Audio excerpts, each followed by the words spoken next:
Students, this is Mahesh Reddy. In this class, I am going to deal about interrupts and interrupt vector table. Before knowing what is an interrupt, I want to brief you about what is the need for interrupts. Why we need interrupts. See, in general, a microprocessor executes instructions sequentially. What microprocessor will do? It will execute code or instructions sequentially, one by one. On the other side, it is also connected to several devices. Several devices means it is connected to several input and output devices. What these devices will do? These devices will send data to the microprocessor and receive the data from the microprocessor. Understand? The data flow between these devices and the microprocessor has to be managed effectively. So, look here. Here microprocessor should execute the instructions sequentially, as well as it should send data to the peripherals and get the data from the peripherals. All these things should be done at the same time. No, this should be done effectively. This can be done by using either polling method or interrupt driven method. See, two methods are there. One is a polling method, another one is a interrupt method. With the help of any one of these two methods, understand, it can execute the instructions and send and receive data from the external peripherals at the same time effectively. First of all, we see what is a polling method. What is a polling method? In polling method, the microcontroller continuously probes whether the device requires attention. That is, if there is data to be exchanged. That means in polling method, microprocessor will always ask the peripherals whether there is any data transfer. If there is any data to be transferred from the peripherals, is continuously probed by the microprocessor in this method. In which method? In polling method. It's a simple method. But this method is not efficiently used because always microprocessor should stop its instruction execution and ask the peripheral whether there is a data to be exchanged or not. And a polling function or subroutine is called repeatedly while a program being executed. Understand? That means a polling function or subroutine is called repeatedly while a program being executed. So here, for calling a polling function or subroutine, it is wasting its time. The microprocessor is wasting the time. So because of this reason, the polling method is not preferred for execution. Then we are going for interrupt driven method. Let us see what is interrupt driven method. Let us see first what is an interrupt. Interrupt is an event that causes the microcontroller to stop the normal execution of the program. Okay. But interrupts are usually generated by hardware and often indicate that an event has occurred that needs an urgent response. Why interrupts are needed? If there is an urgent response, is an urgent task to be done, then it is indicated with the help of the interrupt to the processor. In this interrupt based IO method or interrupt driven method, whenever a device requires the attention from the microprocessor, it pings the microprocessor. This ping is called interrupt signal or interrupt request. That means in interrupt driven method, peripheral asks the microprocessor if there is any data transfer or request. Understand? Here microprocessor will execute the instructions sequentially. It is doing its work. If the peripheral needs processor, then it will ping the processor with the help of interrupt signal that I need a service from you. This type of execution is called as an interrupt driven method. Let us see. Interrupt service routine. What is an interrupt service routine? Every interrupt request is associated with a subroutine. That means if there is an interrupt request from the external peripheral, then what to do is specified in the subroutine called as an interrupt service routine. That means interrupt service routine is a program which is used to service the request coming from the external peripheral. This subroutine is used to handle an interrupt is called as an interrupt handler or interrupt service routine. Understand? Whenever there is an interrupt request from the peripheral, how to service that interrupt? No. That servicing instructions are written in the interrupt service routine. That is called as an ISR, interrupt service routine. Then types of interrupts. See here, different types of interrupts are there. One are the software interrupts. Another one is the hardware interrupts. If interrupts are generated internally within the program instructions you are giving, then that types of interrupts are called as a software interrupts. Generally, these interrupts are triggered by interrupt instructions that are written by the programmer.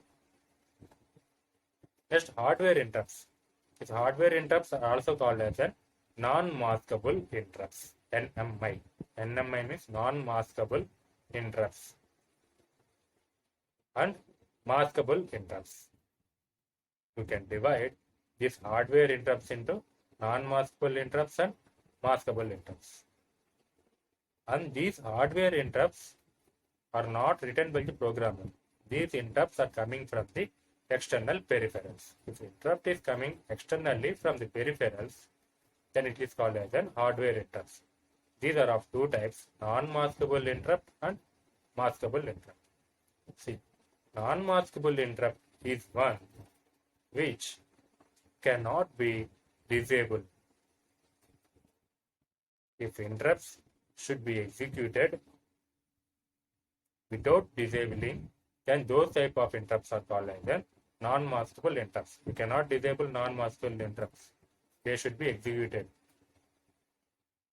But maskable interrupts can be disabled. See, maskable means disabling. Maskable interrupts are those interrupts which can be disabled. Then, how the interrupts are processed? Let us see how interrupts are processed internally in the microprocessor or microcontroller. When interrupt occurs, what happens? The microprocessor stops the current program execution. It will stop the current instruction execution and attends to the IRQ. IRQ means interrupt request. If there is an interrupt request from the peripheral, then what microprocessor will do means it will stop current program execution and attends to the interrupt request by executing the ISR. ISR means interrupt service routine. Stops the microprocessor current execution and goes to the ISR. In ISR, the instructions are written in order to service the interrupt request coming from the external peripheral. Understand? Once the execution of interrupt service routine completes, ISR completes, the microprocessor continue from where it was before the interrupt. Understand? After completion of ISR, it goes back to the original program and runs the program sequentially again.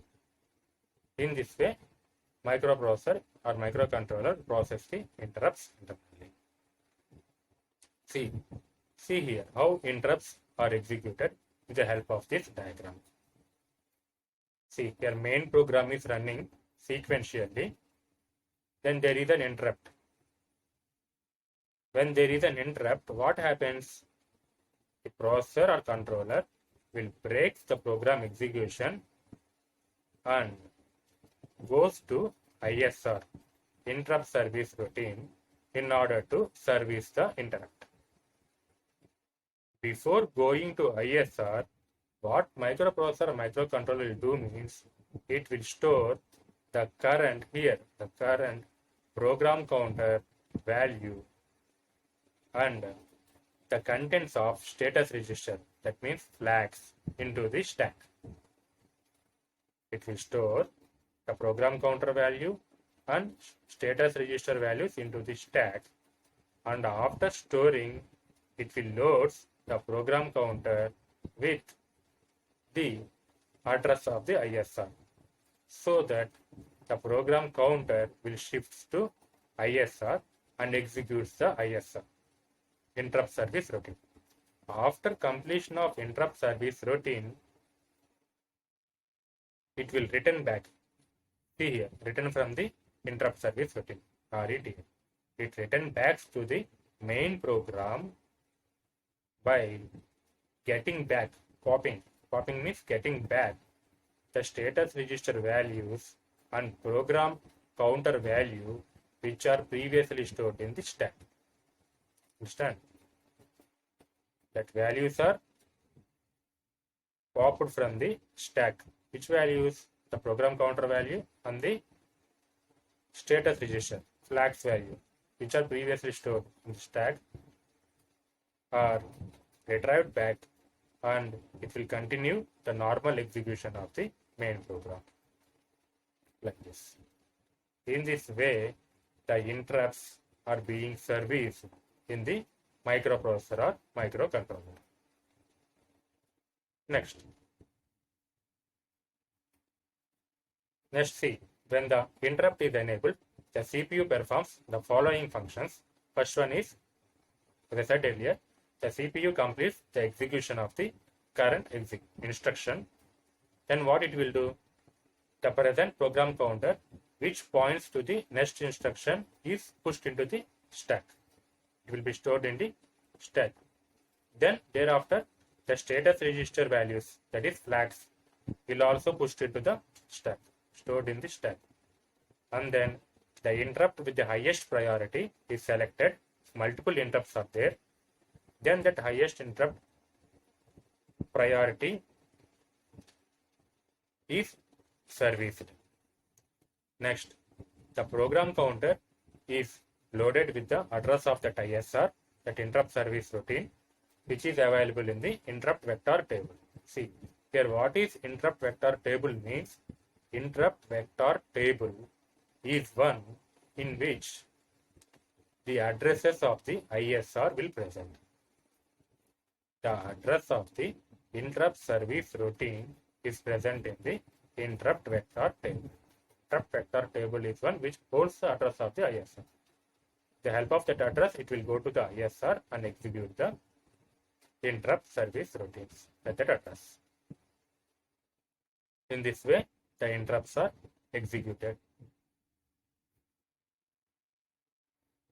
Then it returns back from the interrupt after execution of ISR with the help of return from the interrupt instruction. Next, the status register pops the content from the stack and restore the flags and mode control bits, as well as the program counter also pops the value from the stack, and execution continues from the point where it is have been interrupted. We discussed all these things earlier in the block diagram. Next, I already discussed what is interrupt vector table. Interrupt vector table is one which stores the addresses of ISR. Address of ISR means interrupt service routine.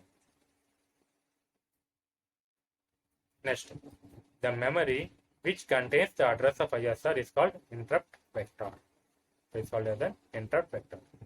And each ISR, interrupt service routine, has its own vector. Own vector means own address. The address location of all ISRs are listed in the lookup table called interrupt vector table. All the addresses are listed in a lookup table and it is called as an interrupt vector table. See, and coming to ARM microcontroller, in ARM microcontroller, there exists 256 interrupts. How many interrupts are there? 256 interrupts are there in the ARM microcontroller. Out of these, some are hardware interrupts or peripheral generated interrupt requests, and some of the software generated interrupts. As I said, no, interrupts are of two types, software or hardware interrupts. Among these 256, some are hardware interrupts and some are software interrupts. And however, the first 15 interrupts, that is interrupt 0 to interrupt 15, that is are called as an predefined interrupts. 15 interrupts are called as an predefined interrupts, and that means addresses are fixed for these interrupts. No logical address is assigned for these interrupts, these predefined interrupts. Here you can find these predefined interrupts. These interrupts is 0 to 15. With 0 to 15, all these interrupts are predefined interrupts, and you can find the vector addresses for these interrupts. Predefined addresses are there for these 15 interrupts. And the remaining interrupts are user defined. These are all the user interrupts.